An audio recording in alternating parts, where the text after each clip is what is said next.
Your eyes open spiritual doors to your life.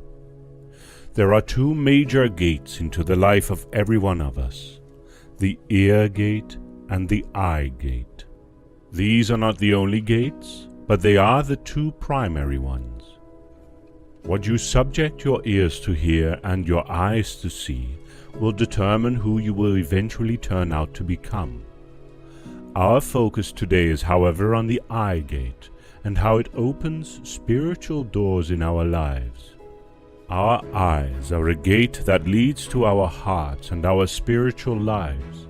They are a gate that leads to our thoughts and our beliefs and actions. The thoughts you constantly think about are because of years and years and decades of what you have been watching, what you have been looking at.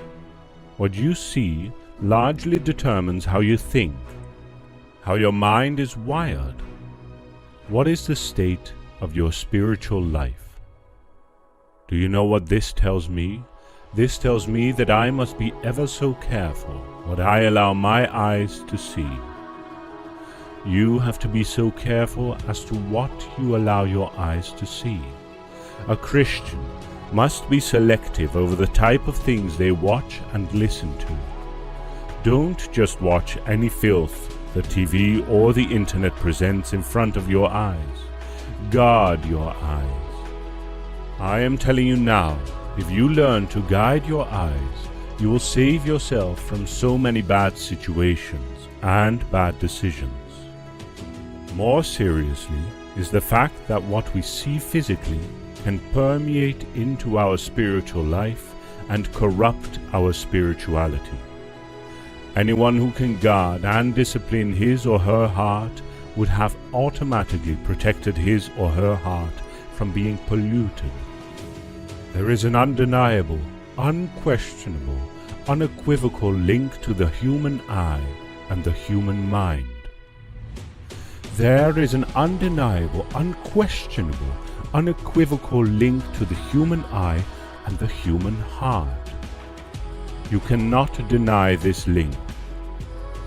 The lust of the eyes was what led the fall of man in the Garden of Eden. If Eve had disciplined her eyes, she wouldn't have eaten the forbidden fruit. The Bible says that she saw that the fruit was good for food and desirable to make one wise. The forbidden fruit was not good until she saw it that way. The lust of the eye will make something evil to appear good to a person. There is a great affinity between our eyes and our hearts, and we need to be conscious of that. We see it in the life of David. 2 Samuel 11 verse 2. And it came to pass in an evening tide that David arose from off his bed, and walked upon the roof of the king's house. And from the roof he saw a woman washing herself, and the woman was very beautiful to look upon. David saw a woman taking her bath while she was on the rooftop, and he couldn't look away. He processed that thought in his heart until that singular sight led him into adultery and murder. Although David had several wives at that time, the lust of the eye would not allow him to be satisfied with his wives.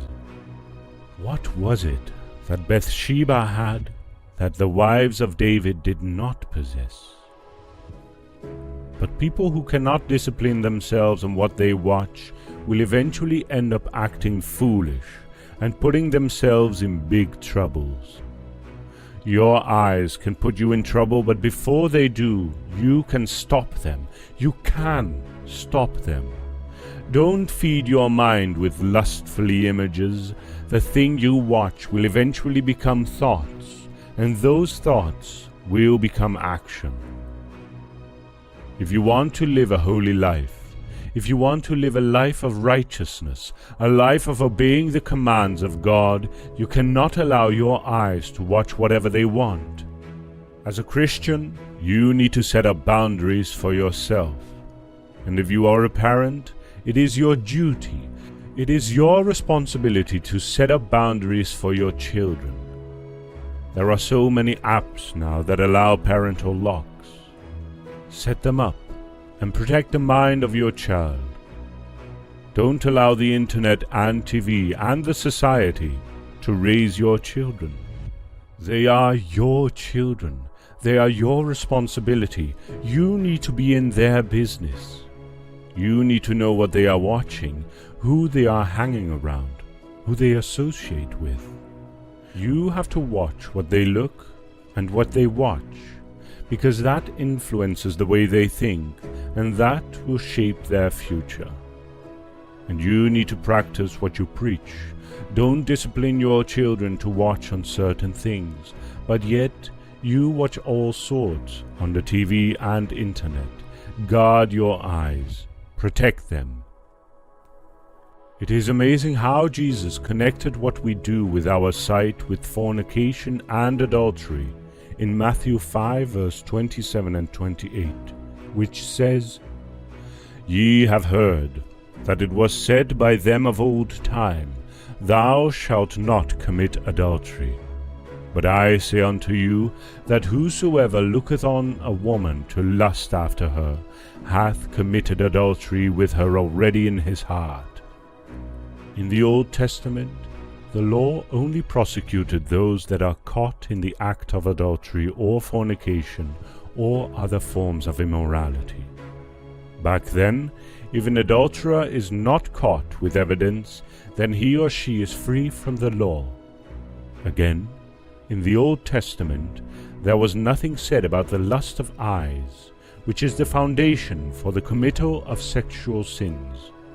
However, Jesus came to repeal this law by saying that a person is not only guilty when he or she indulges in the very act of sexual immorality, but that heaven takes into account the very moment he or she begins to look lustfully at a woman or man, as the case may be. So, sexual immorality is birthed first of all by a lustful sight. No one can commit sexual immorality in his or her heart without first of all having a lustful sight.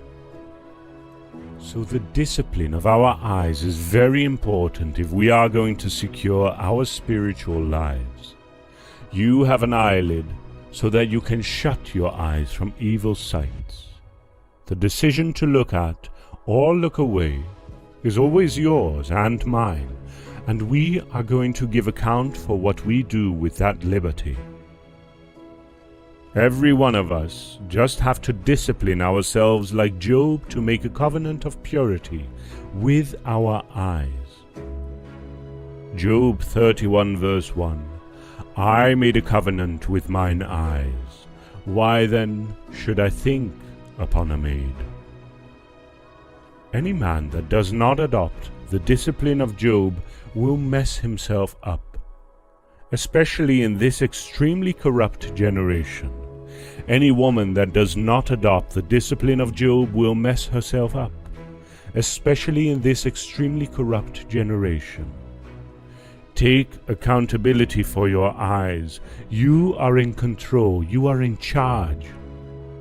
I think we need the discipline of Job in our time more than it was needed in their time.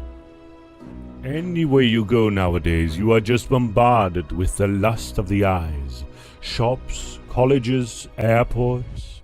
Both Christian men and women need to discipline their eyes.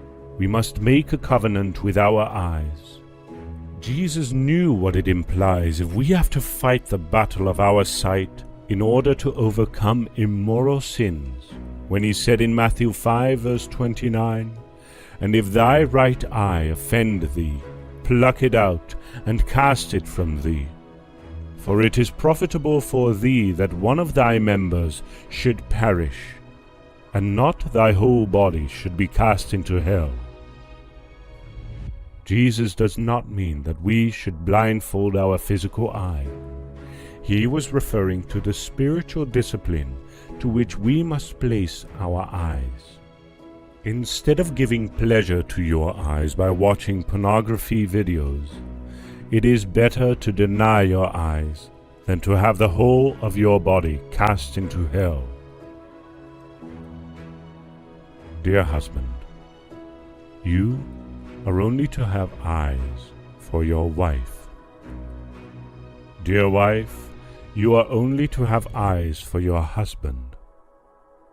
If David had satisfied himself with his wives, he wouldn't have brought so much troubles upon his life that he experienced. After fighting a lot of battles, he had no peace in his home because of his lust. The consequences of not disciplining our eyes outweigh the pleasures we think we will derive by giving pleasure to them.